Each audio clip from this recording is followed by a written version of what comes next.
Moroni, capitale des Comores, une ancienne colonie française dans l'océan Indien, l'un des pays les plus pauvres au monde.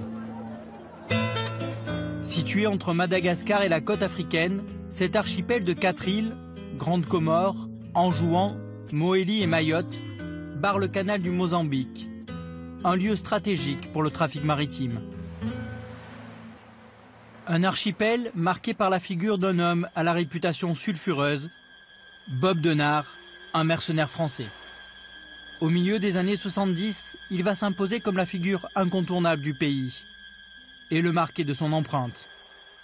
On parle des Comores, on pense tout de suite à Bob Denard. Pour lui, je pense que c'est une des meilleures périodes de sa vie. Prince d'une île dont il aurait voulu être le roi, quelque part. Mais un roi qui laissera le souvenir d'un règne aux multiples zones d'ombre. Où sont les marques laissées par Bob Denard? Il n'y a rien. Rien n'est resté. Ancien militaire français, Bob Denard se met à son propre compte au début des années 60. Il joue alors les mercenaires partout où on a recours à ses services. Katanga, Yémen, Gabon. Le colonel, comme on l'appelle, enchaîne opérations coup de poing et missions de déstabilisation au service de la France. Sa première mission aux Comores remonte à l'année 1975. Ce sera pour lui le début d'une histoire fusionnelle entre un homme et des îles qu'il considère comme un paradis. J'ai l'intention de m'établir définitivement ici en tant que Comorien à part entière. Coup de foudre pour les Comores, mais aussi coup d'État à répétition. Car Denard est avant tout un aventurier. Un aventurier qui va marquer l'histoire de l'archipel au parfum. Il va façonner les institutions militaires et économiques du pays, faire et défaire les présidents, jusqu'à être considéré comme le sultan blanc des Comores.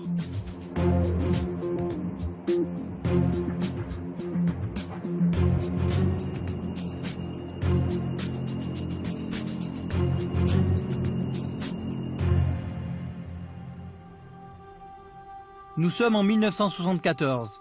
Depuis 2 ans, les Comores négocient avec la France leur indépendance. Entre Olivier Stirn, secrétaire d'État au Dom-Tom, chargé du dossier, et Ahmed Abdallah, qui dirige les Comores, les discussions sont houleuses. Vers la fin de l'année, un référendum est organisé. 3 îles se prononcent pour leur autonomie. Mais avant même que les votes ne soient validés par Paris, le président Abdallah proclame l'indépendance de l'archipel. Pour la France, cette proclamation soudaine, décidée par Abdallah, est un véritable camouflet. L'indépendance aux Comores a été perçue par les autorités françaises comme étant une gifle. Et il fallait un petit peu corriger ce petit peuple, ce petit pays qui s'est permis de braver la grande France. Seulement voilà, Mayotte est la seule à avoir voté contre l'indépendance.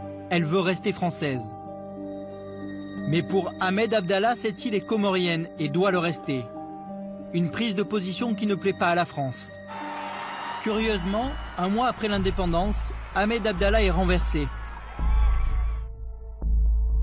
L'auteur du coup d'État est un certain Ali Swahili.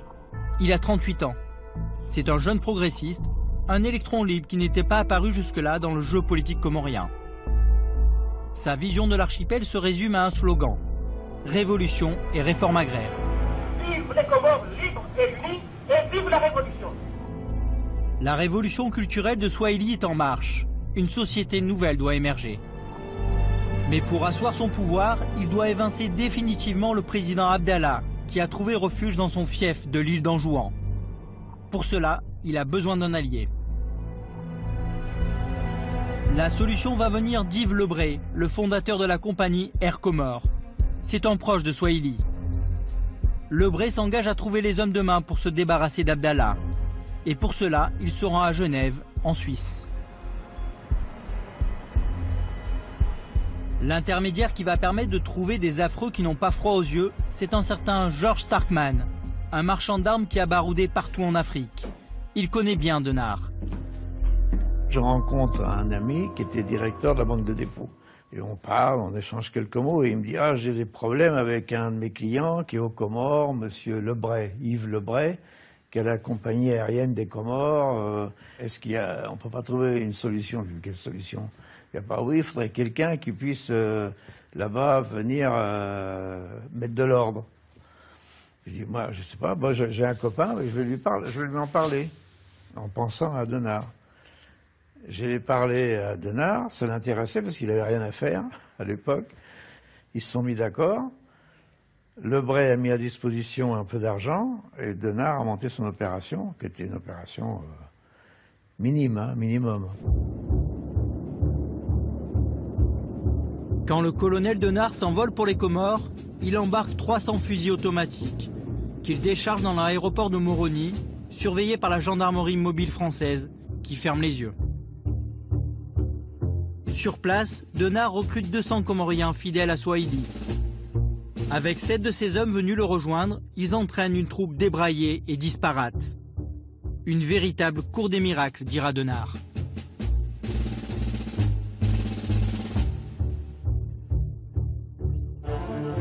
Quinze jours plus tard, le 20 septembre, il lance l'opération sur Anjouan. Ce sera une opération aéroportée, a décidé Denard. Comme Lebray avait des avions, ici, il avait la compagnie aérienne des Comores. Ils ont débarqué à Anjouan, ils ont enlevé Abdallah. En quelques heures, Denard et ses hommes se rendent maîtres de l'île d'Anjouan. L'opération est une réussite. Abdallah est fait prisonnier, il s'exile en France. Denard découvre alors les charmes d'Anjouan. Il entrevoit déjà les possibilités offertes par les Comores, lui qui rêve depuis toujours d'une base arrière.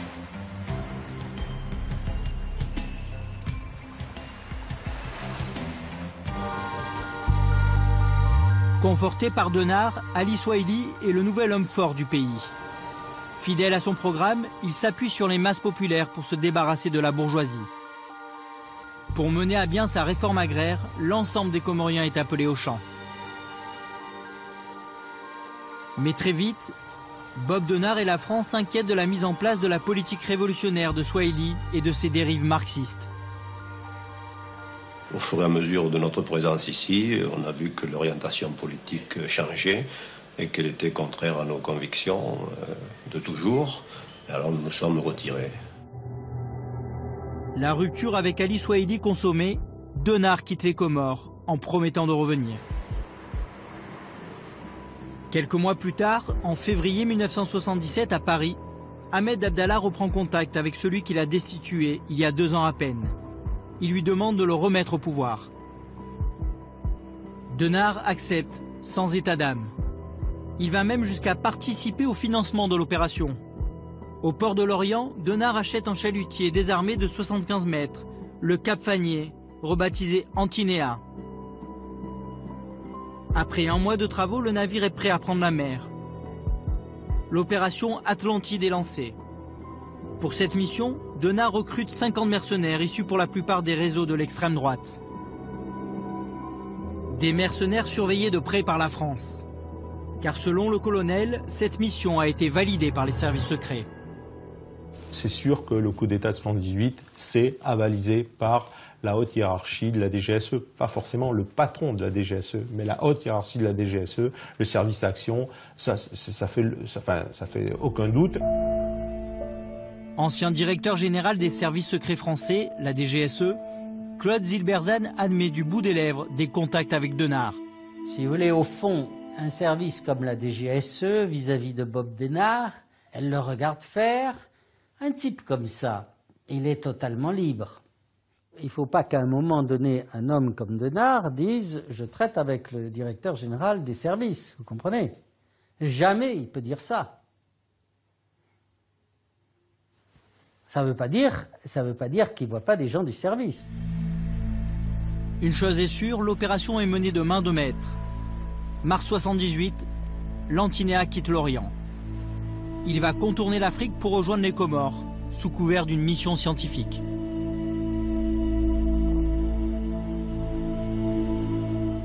Nous avions créé une société d'offshore. Nous avons créé une société offshore de recherche sismique et géophysique. Et nous devions aller en terre de feu. C'est une opération que nous avons faite en partant de l'Orient avec 50 hommes pour être passés aux Canaries Au lieu de tourner à droite, on a tourné à gauche.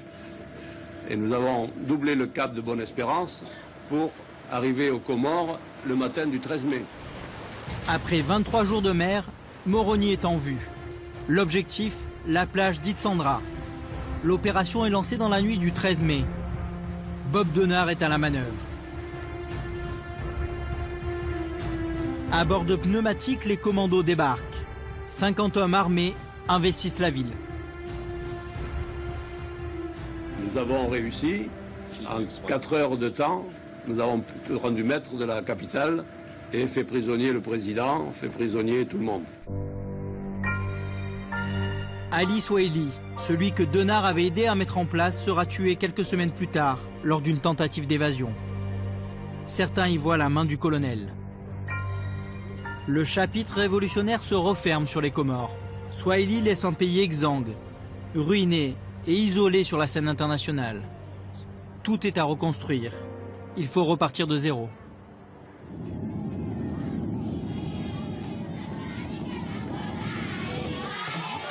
À son retour d'exil, c'est en héros qu'Ahmed Abdallah est accueilli. Les rues de Moroni exultent au passage du nouveau président. Les mercenaires sont célébrés comme des libérateurs. Bob Denard est acclamé par une foule en liesse. Il a 50 ans. Il vient de trouver le pays où poser son barda. Pour Ahmed Abdallah, c'est le début d'un long règne qui va durer 12 ans. Une période durant laquelle il va devoir composer avec Denard et ses mercenaires. L'accueil de la population que j'ai libérée ont fait que si je voulais rester dans l'ombre au départ, je ne peux plus le faire maintenant parce qu'il y a trop de chaleur humaine, ça devient un problème sentimental et j'ai l'intention de m'établir définitivement ici en tant que Comorien à part entière. Bob Denard, à ce moment-là, voulait en tout cas faire des Comores une sorte de paradis de l'océan Indien. Rêve d'un homme qui est en fin de carrière et qui, finalement, veut couronner cette carrière par une implantation dans une île dont il sera, en quelque sorte, peut-être pas le prince ou le roi, mais au moins celui qui va l'aider à aller vers l'avant. Là, il n'était plus vraiment mercenaire. Il était le conseiller du président Abdallah et, comme conseiller du président Abdallah, celui qui voulait faire des Comores vraiment une place forte de l'océan Indien. Il avait une vieille idée depuis déjà quelques années, c'était de créer une base arrière pour ses opérations. Donc il avait cette idée de trouver une base fixe à partir de laquelle il puisse installer ses troupes, entre guillemets, et puis projeter de nouvelles opérations pour ses commanditaires. Et il s'est avéré que ses intérêts, ou cette idée ou ce projet qu'il avait, ont coïncidé avec le désir du président Abdallah de s'entourer de gens sur lesquels il puisse compter et qui pouvaient le protéger eux aussi de façon durable. Donc il y a eu une conjonction de deux volontés, et ça a bien fonctionné puisque le président Abdallah, après avoir été remis au pouvoir finalement, a accepté qu'il y ait une création d'une garde présidentielle formée de Comoriens et encadrée par des cadres francophones, disons. Bob Denard commence à recruter. Il veut faire de la garde présidentielle, la GP, une troupe d'élite chargée de protéger le président Abdallah et assurer la stabilité du pays. Reste à financer ce corps d'armée. La France n'est pas disposée à entretenir une garde prétorienne noire encadrée par des mercenaires blancs. Denard doit trouver de nouveaux partenaires financiers. Et qui paye ça? C'est l'Afrique du Sud toute seule. Alors l'Afrique du Sud qui le fait pour des raisons propres, c'est-à-dire une part, on a déterminé à l'époque que le salaire des mercenaires français était financé à la fois par les services secrets militaires sud-africains à 75% et à 25% par le ministère des Affaires étrangères. À l'époque, c'était Pik Botha qui était ministre. Alors, bon, les raisons, chacun a ses propres raisons dans cette affaire-là. L'Afrique du Sud, qui pratique un régime d'apartheid, est soumis à un embargo international. Les Comores vont lui permettre de le contourner. L'archipel occupe également une position stratégique au large du Mozambique, un pays dirigé par un gouvernement marxiste auquel les Sud-Africains mènent une lutte sans merci. Les Sud-Africains ont vu quel était leur intérêt de disposer d'un je dirais, d'une plateforme amie dans l'océan Indien. Donc le deal a été assez rapidement agréé. D'un côté, les Sud-Africains finançaient et équipaient la garde présidentielle. En retour, Bob Denard et la garde présidentielle allaient donner certaines facilités aux Sud-Africains. Pour les pro-apartheid, Denard et ses hommes, qui ne cachent pas leur sympathie pour les idéaux d'extrême droite, sont des alliés rêvés. L'un des principaux lieutenants de Denard, François-Xavier Sidos, commandait l'une des 3 compagnies de combat de la garde présidentielle. Il était chargé de la formation des sous-officiers comoriens. L'équipement venait pour une part d'Afrique du Sud, beaucoup d'armements récupérés en Angola par exemple. Parce qu'il faut savoir que c'est l'Afrique du Sud, l'Afrique du Sud et la France avaient, disons, négocié de façon à ce que l'Afrique du Sud prenne en charge le fonctionnement de la garde présidentielle.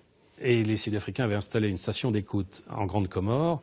La France avait laissé faire l'Afrique du Sud en échange, pour schématiser, pour simplifier, en échange du financement de la garde présidentielle.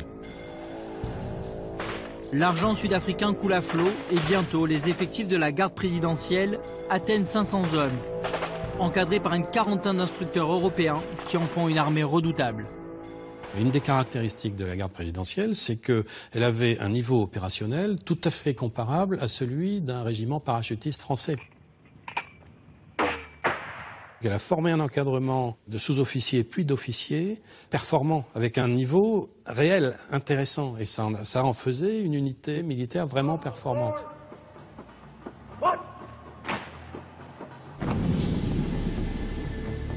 Ibrahim Papa a fait partie de ces sous-officiers comoriens formés par Denard.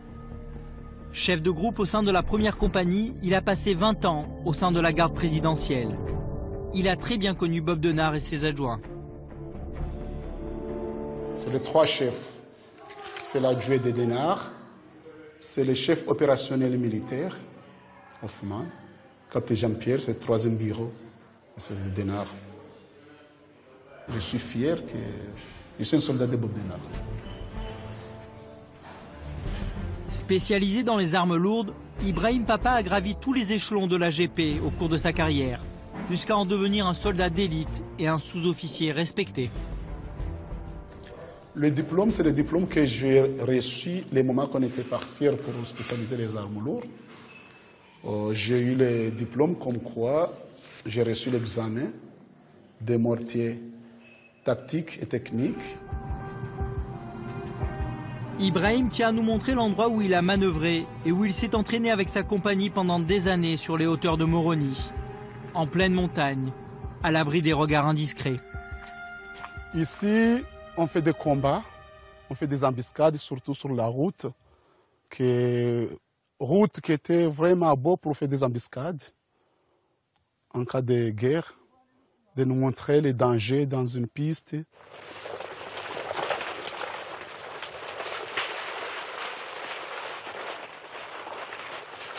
Ça m'appelle beaucoup de choses. Et je pense le moment qu'on était ici pour faire le combat, pour faire les manœuvres, pour cacher et tout là. Ça me donne beaucoup de souvenirs.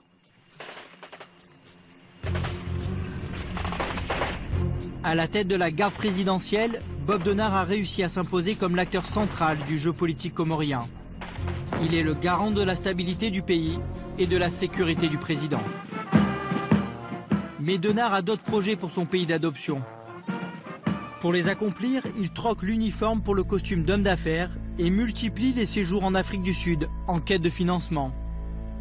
Le mercenaire se fait entrepreneur. Les Comores, pour lui, ont été d'emblée le lieu où il voulait construire quelque chose. Il m'a toujours dit finalement que les Comores avaient été le lieu où le mercenaire devait également se faire fermier, devait également construire, devait également penser aux habitants. Autrement dit, il y avait là une nouvelle dimension du mercenariat pour lui.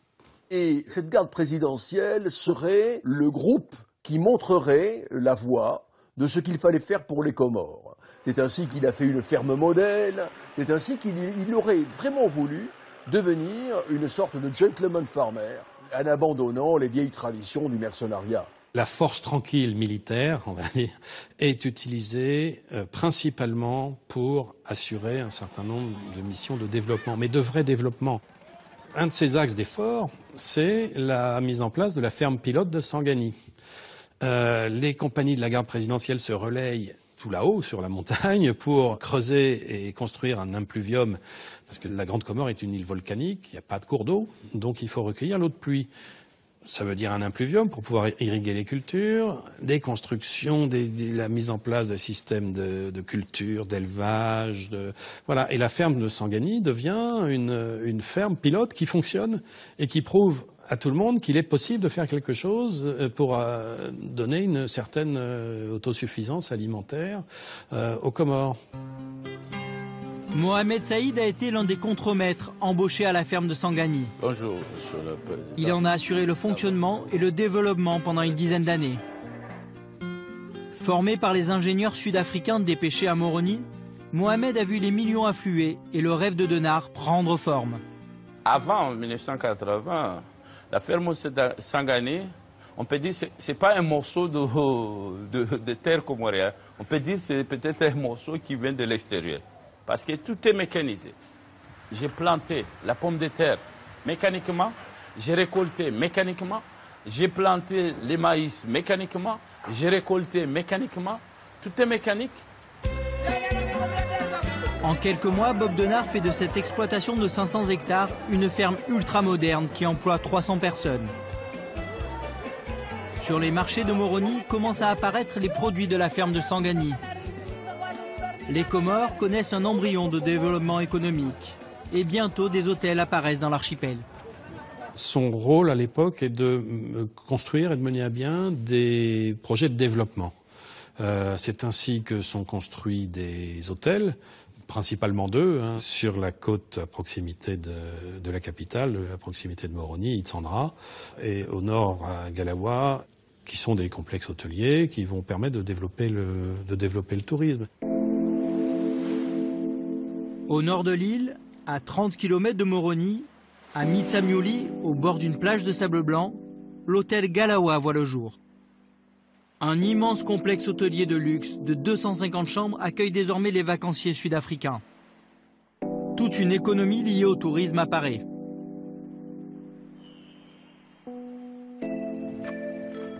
Nixon est l'un des guides de l'hôtel. Comme lui, 200 personnes des villages environnants travaillent au Galawa. En face de l'hôtel, la maison de Denard, l'une des mieux situées de la région, avec une vue imprenable sur les plages du Galawa. C'est à cause de Bob Denard qu'il avait l'hôtel Galawa. Lui, quand il venait ici, peut-être il a vu comme la plage était déserte et tout, il n'y avait rien. Il a inspiré que bon, il fallait que je construise quelque chose, que je fasse quelque chose à cette plage. Il ne restait pas toute vide. Et c'est là qu'il a eu les idées de venir construire le Galawa.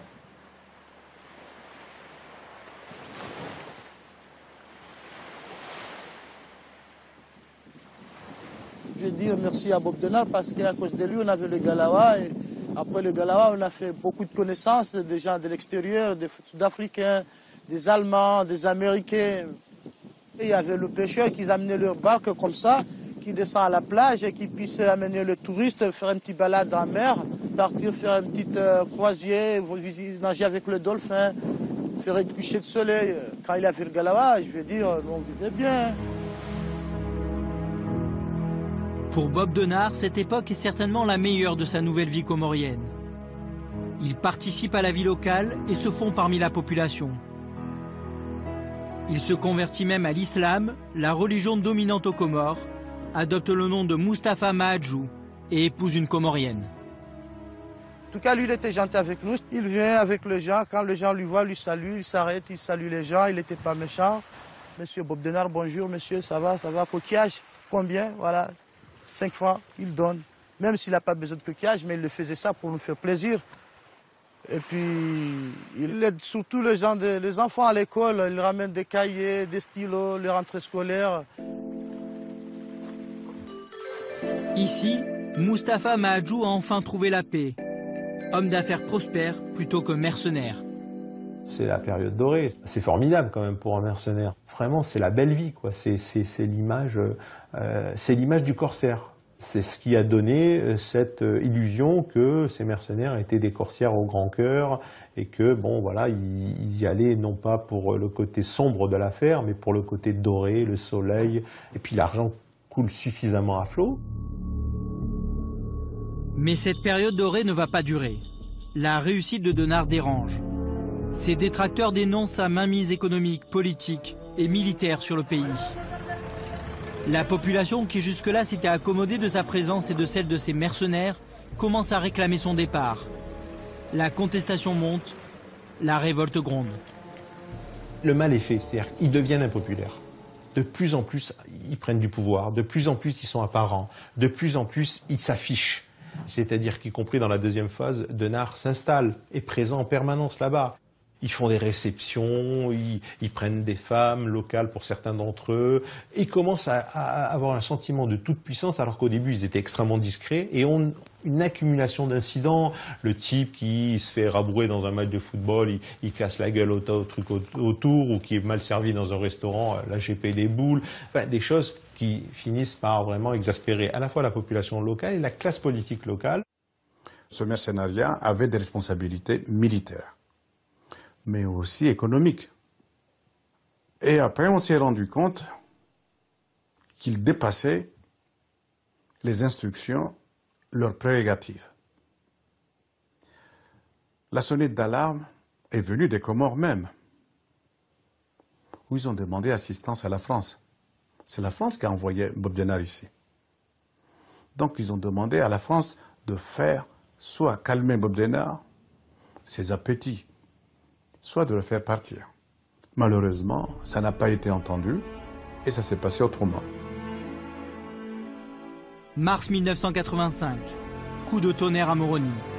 Une tentative de mutinerie éclate au sein de la GP. Des soldats comoriens de la garde présidentielle se rebellent contre leurs officiers. La répression est féroce. Une dizaine de mutins est jetée en prison. L'avertissement est sérieux. La puissance de la GP est ébranlée. Le pouvoir de Denard est en train de vaciller. Hassani Adili se souvient de cette période charnière du milieu des années 80. Il explique les raisons de la montée du mécontentement et de la fracture avec la population. Le mercenariat avec les Comoriens, ça a conduit à deux mondes parallèles. Hein? Il y avait les Comoriens d'un côté et les mercenaires de l'autre. Des mercenaires qui avaient tout et des Comoriens qui étaient pauvres. Simplement, il n'y avait pas de lien. C'était des gens qui se sont fabriqués une loi à eux. Eux, ils avaient tout, nous, on n'avait rien. Ils avaient le pouvoir, on ne l'avait pas. Hein? On ne pourrait même pas oser, dès qu'ils rentrent, même par exemple, soi-disant pour un effet banal, s'ils rentrent dans une boutique, il fallait s'écarter pour qu'on les laisse se servir d'abord. Cela ne veut pas dire que c'était pas du tout bien. Eux, ils étaient armés, nous, on n'était pas armés. Donc on était complètement, disons, livrés à nous-mêmes, parce que c'était eux la loi, et on ne pourrait plus rien faire. Donc notre pays a régressé. Finalement, qu'est-ce qu'on peut dire? L'État lui-même, à ma connaissance, d'après ce que je voyais, n'avait aucun pouvoir sur eux. Il y avait l'État d'un côté, les citoyens de l'autre, et puis les mercenaires d'un troisième côté. Des rumeurs d'exactions et de torture commencent à courir.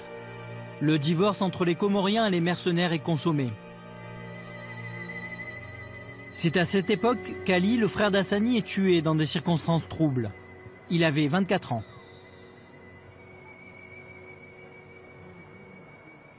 Un petit frère qu'on a perdu brusquement, brutalement et brusquement, parce qu'il a dû être chopé par les mercenaires. C'était vraiment un lynchage, parce que c'était pas, je dirais même pas, ils se sont affolés sur le corps de mon petit frère. Hein. Ils l'ont criblé des balles de la tête aux pieds, mais simplement pas ça, mais avec des traces de, vraiment des traces de torture. Mon vrai problème, c'est quoi? C'est que jusqu'à maintenant, je n'ai pas fait le deuil. Parce que comment aurais-je pu faire le deuil dans un pays où des actes abominables comme ça ont été perpétrés et que même le pays n'a même pas jugé? Je vis avec des gens qui m'ont fait du mal,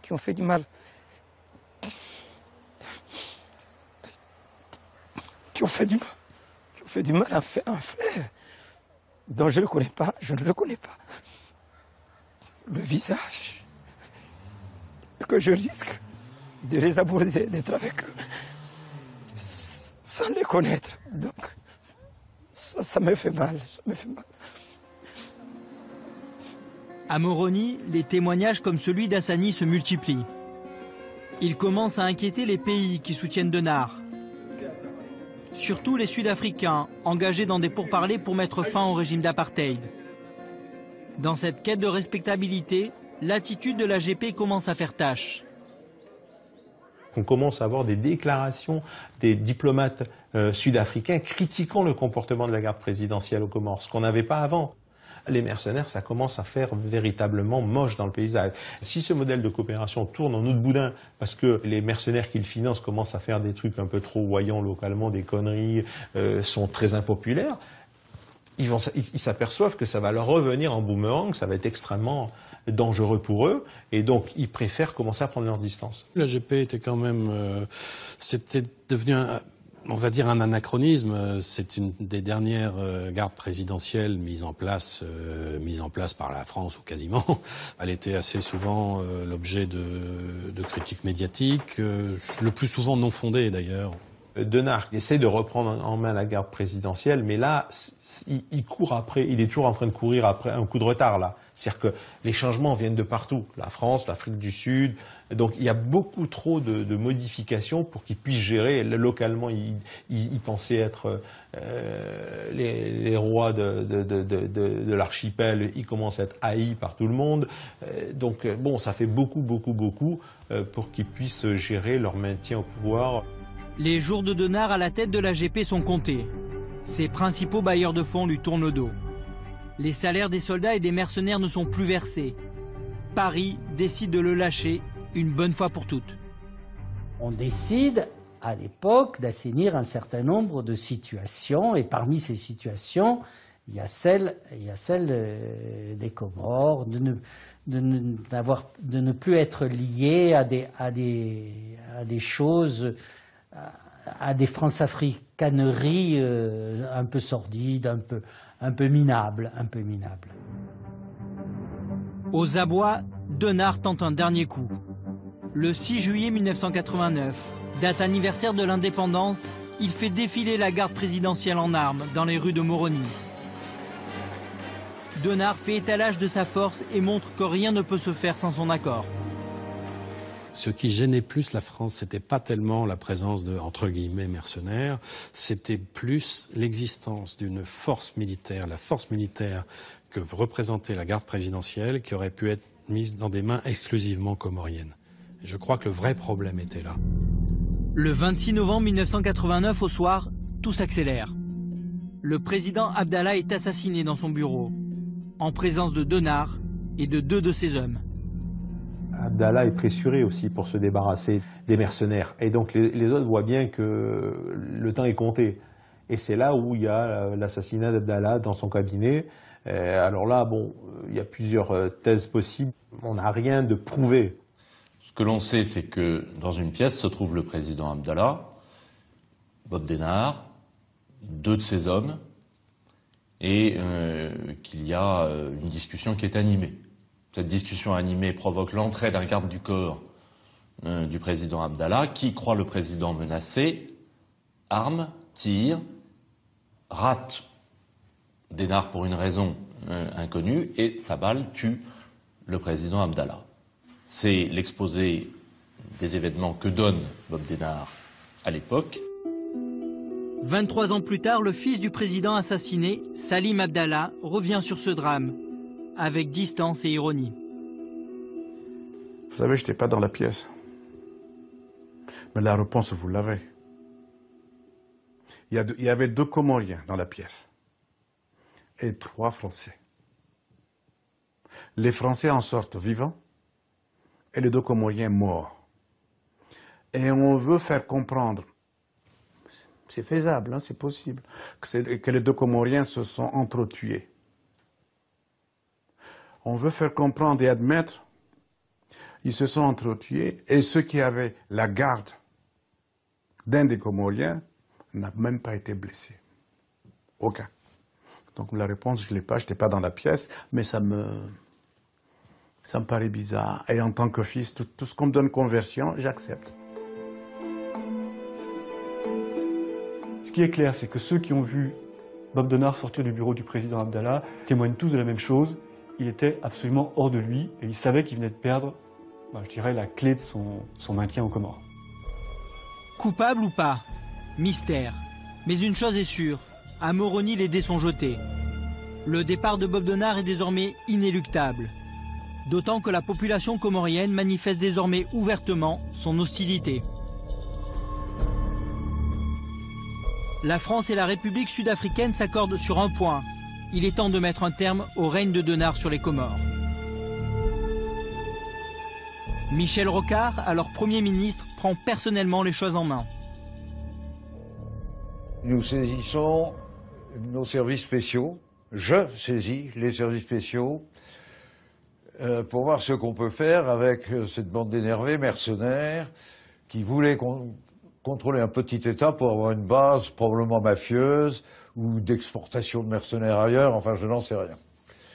Je n'ai plus entendu parler de rien, ce qui veut dire que les services spéciaux ont superbement travaillé. On est d'accord avec les RSA pour dire que le temps de M. Denard là-bas est terminé. Et donc, voilà, on négocie avec M. Denard son départ honorable.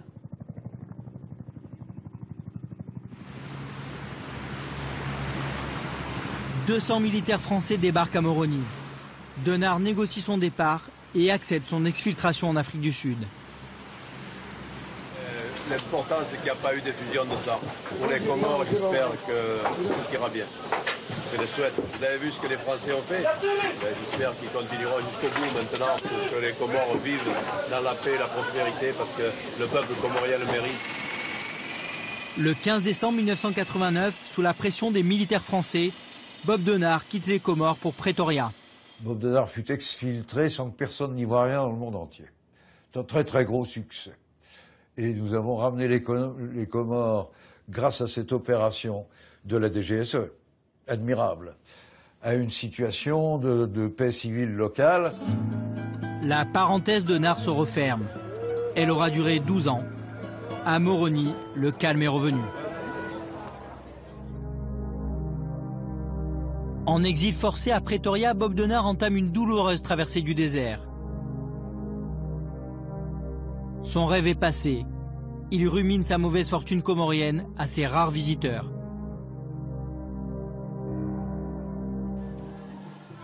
Aux Comores, en 1990, de nouvelles élections ont porté au pouvoir un nouveau président, Mohamed Johar, qui est loin de faire l'unanimité. Une tentative de coup d'État avorte 2 ans plus tard. Parmi les putschistes figurent 2 des plus jeunes fils d'Ahmed Abdallah. Ils sont arrêtés et emprisonnés. Ironie du sort, pour faire libérer ses 2 jeunes frères, le fils aîné de l'ancien président Abdallah reprend contact avec Denard, pourtant mis en cause dans l'assassinat de son père. J'ai sollicité Bob Denard parce qu'on m'a dit que c'était la seule solution. Je n'ai pas sollicité Bob Denard comme ça, parce que il y avait ce problème de conscience, la mémoire de notre père déjà décédé, et ceux qui étaient en prison, en souffrance, où il était possible de les sauver. Il y avait un choix à faire. Bob Denard estime avoir une dette morale vis-à-vis de Madame Abdallah, vis-à-vis des enfants Abdallah, et a promis à Madame Abdallah de libérer ses fils. Et Bob Denard, c'est un homme qui tient parole.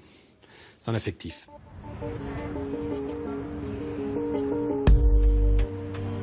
Juin 1994, Genève.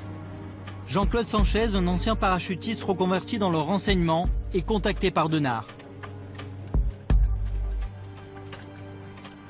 Tout d'abord, il m'a demandé si je connaissais une banque, un établissement financier où on pourrait ouvrir un compte qui permettrait justement d'alimenter les différents achats qui devraient avoir lieu pour monter cette opération, notamment l'achat du bateau.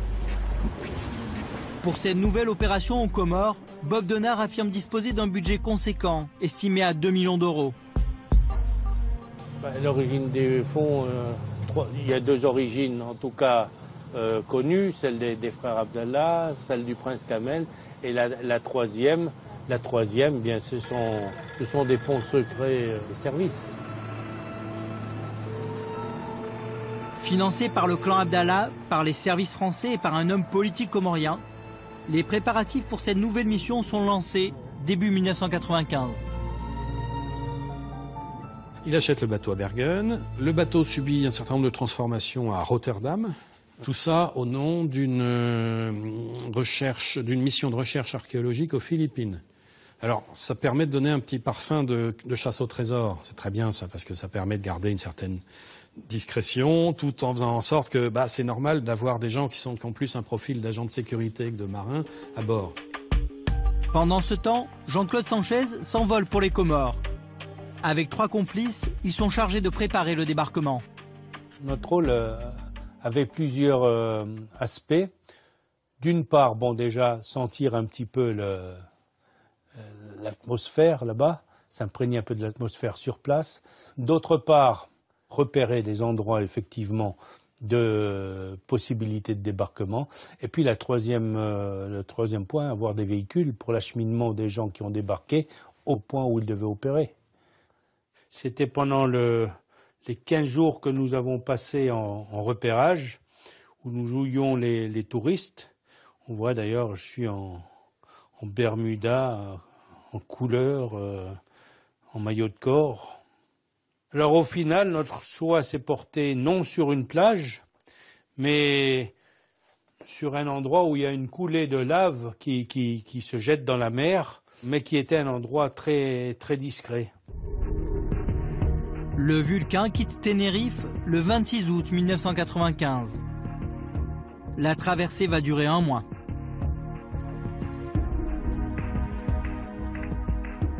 Arrivé avant le Cap, par le travers de Windhoek, qui est la capitale namibienne, le bateau, qui n'est pas très très loin des côtes, est survolé par un avion de patrouille maritime sud-africain. Très basse altitude, battement d'ailes. Ah, vous êtes là, c'est normal, bonjour, au revoir. Donc, si vous voulez, ça nous donne quand même la certitude que cette opération, elle est connue du monde entier, enfin au moins des gens qui doivent la connaître, et qu'il n'y a pas de problème. Le 27 septembre 1995, à 1h30, Denard, à la tête d'un commando de 30 hommes, débarque dans la crique du Trou Charmant, balisé par Jean-Claude Sanchez et son équipe. Le plan se déroule comme prévu. Le groupe, chargé des repérages, embarque les hommes dans les 4x4 loués sur place. Bob Denard est de retour aux Comores. Et alors là, c'est incroyable. L'explosion de joie, les gens qui disent « Ah, c'est vous, c'est fantastique ». Il n'y a pas un coup de feu. Il n'y a pas un coup de feu. Tout le monde, les gens sont contents, rayonnant de bonheur. Le patron est revenu. Comme en 1978, l'opération est un succès. Denard est accueilli sous les acclamations. Il a repris les Comores, capturé le président Johar et libéré les fils du président Abdallah. Grand reporter à VSD, Christophe Gauthier est le premier journaliste à se rendre à Moroni, quelques jours après le coup d'État. Sur place, il découvre une capitale étrangement calme. Les rues sont vides, les Comoriens sont dans l'attente. L'activité est très ralentie. Et elle est d'autant plus ralentie que dès le dimanche soir, donc soit 4 jours après le coup d'État, la rumeur d'une intervention française parvient à Moroni. Et en effet, la France s'apprête à intervenir. Ordre a été donné de ne pas laisser passer ce nouveau coup d'État. Le coup d'État de trop fomenté par Denard et ses hommes. Un corps expéditionnaire composé de troupes d'élite est envoyé sur place. 800 hommes débarquent à Moroni. Et patatras, alors que Alain Juppé, Premier ministre, avait déclaré « il n'y aura pas d'intervention française », bruit d'avions nocturnes, largage de quelques chuteurs opérationnels chargés de baliser le terrain, débarquement de l'armée française. Visiblement, le gouvernement n'était pas prêt à discuter. C'est pour ça qu'on déploie une armada gigantesque, on envoie franchement des troupes d'élite, Hein.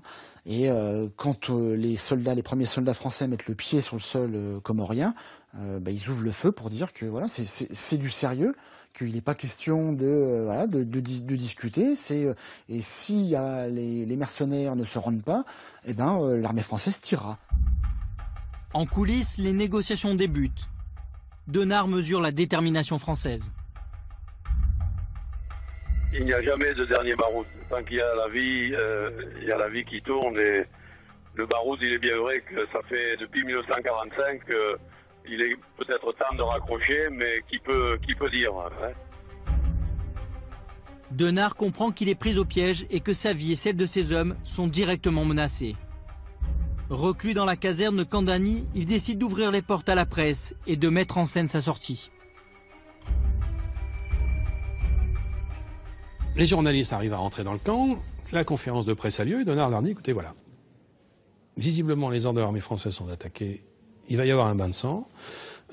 Si vous êtes là, vous pourrez en témoigner et peut-être que vous allez nous aider à éviter le bain de sang si vous restez là. Une chose est certaine, c'est que la presse a servi de rempart et que, du coup, la reddition s'est faite avec le sens militaire, comme Bob Denard l'attendait. C'est-à-dire qu'on traite bien ses officiers, qu'ils ne soient pas menottés tout de suite. Voilà, il a donné sa parole d'officier, il a donné sa parole d'homme que ça se passerait bien. Et au final, je crois que la reddition s'est plutôt bien passée.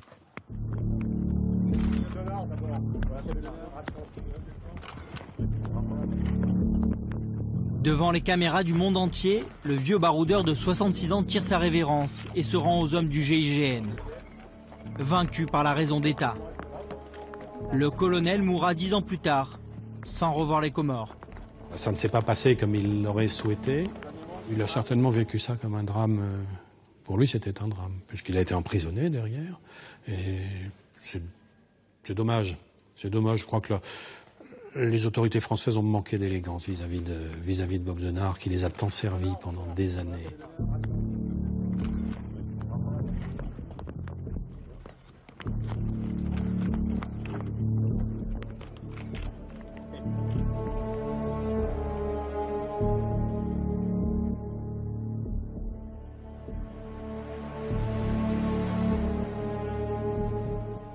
Quinze ans plus tard, il ne reste rien de l'héritage de Bob Denard. L'immense complexe hôtelier de Mitsamiouli a disparu, comme rayé de la carte. Dans les jardins de ce qui était le Galawa, les chèvres et les zébus ont remplacé les riches touristes sud-africains.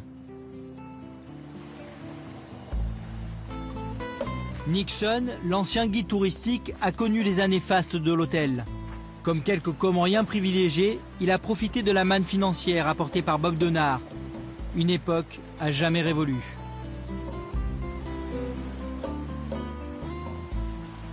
À l'époque, il y avait des bungalows partout ici.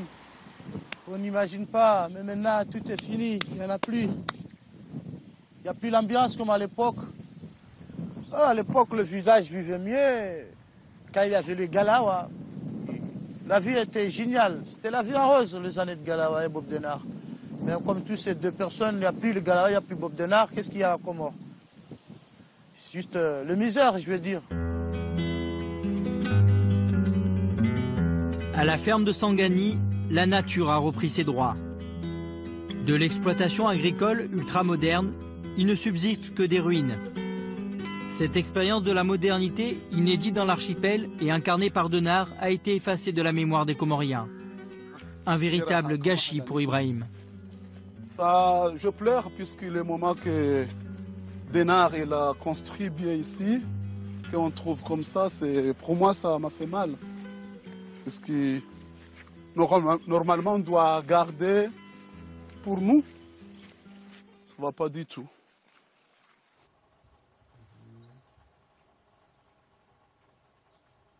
Il y a des moments où je pense à ce qui est arrivé à cette ferme-là, ça me fait mal au cœur. Denard, laissons le côté mercenaire, mais voyons les choses positives qu'il a essayé de créer dans ce pays. Bob a voulu bâtir ce pays, mais malheureusement, tout est parti en fumée. Pour tous les autres, tous les oubliés du mirage économique de Bob Denard, la période mercenaire reste une expérience douloureuse, durant laquelle on les a dépossédés de leur histoire.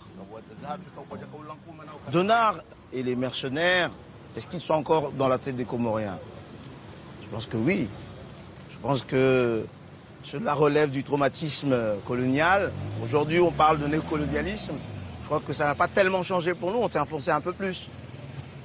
Donc je crois que l'expérience du mercenariat aux Comores nous a paradoxalement construit une façon de vivre. Hassani, lui, ne reverra jamais son frère et il réfute l'idée selon laquelle Bob Denard a permis aux Comores de sortir de son sous-développement chronique. Vous pourrez trouver quelqu'un facilement dire le mercenariat, oui, ça m'a apporté ceci. Mais ce n'est pas la majorité, alors que dans un pays, il faut juger en fonction de la majorité. Bob Denard, s'il a fait des choses de bien, c'est peut-être pour lui. Mais en tout cas, pas pour la population comorienne, parce que nous, on ne sait pas.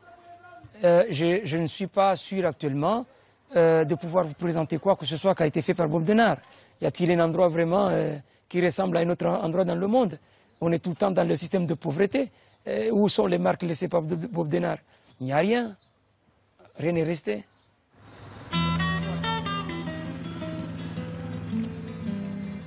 Voilà 17 ans que Bob Denard a quitté les Comores. Depuis, l'archipel a essuyé une quinzaine de putschs. Le pays reste aujourd'hui encore traumatisé par le passage du colonel, mercenaire de la France et affairiste. Il caressait le rêve de développer l'archipel et de finir sa vie, loin du tumulte des champs de bataille. Un rêve duquel les Comoriens ont été d'emblée exclus. Aujourd'hui encore, l'archipel des Comores est l'un des pays les plus pauvres au monde, sans véritable espoir de changement immédiat.